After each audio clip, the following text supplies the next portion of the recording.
So the great thing about Google Fiber is they give you this modem router and it's free. The only problem is it only has one extra port for you to plug into. This one plugs into the wall, which is obviously where it needs to get internet, and here is the power cord.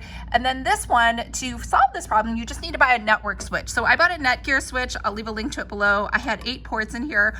All of these are exactly the same. It doesn't really matter which one you plug this into, but it is important that you have Cat 6 or higher cables, or even Cat 5 I think will work, if you want to use the full gigabyte of upload download speed.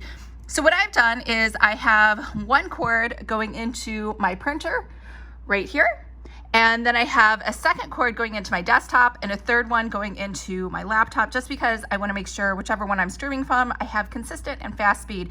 Now I will say, make sure you don't do what I did. I bought this really cheap network Ethernet adapter from Walmart for $10 because it had ports that I needed and it had an Ethernet adapter. The only problem is when I plugged it in, my Ethernet speed actually dropped to 80 megabits per second, which is funny because on Wi-Fi it was way faster. So the reason is because that is not, it's a cheap adapter, but more importantly, it's not a 1 gigabyte, which you have to get adapter. This is a Belkin one. I'll leave a link to it below.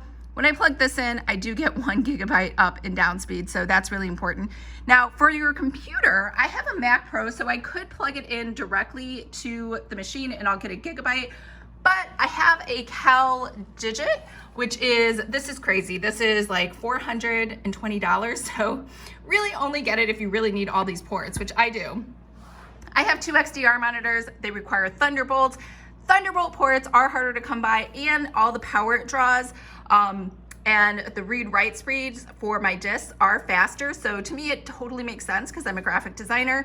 And the Ethernet port here is actually 2.5 gigabytes. So it's super fast. You never have to worry about it going bad on you. I did have some problems though. I just want to show you. I had these cords. These are 100 feet long because I used to have a big place. I'm in a tiny studio now. But I was like, why should I buy new Ethernet cords when I already have these? And I just kind of bunched them up to use them to be really short. It did slow down the internet speed. I think it's because, one, they're long, but more importantly, it's because I rolled over them a lot with my chair. They were bent a lot to sort of, you know, flex around the house that I used to live in. And as a result, the cords obviously get damaged, they're wires. So if you find that you have lower internet speeds, you might just want to go ahead and upgrade. These were not that expensive. These were $3 each. And then these were, I think, $10 each. So these are 3-foot cords, and this is I believe a 20-foot cord. So, but I'll leave links to everything below.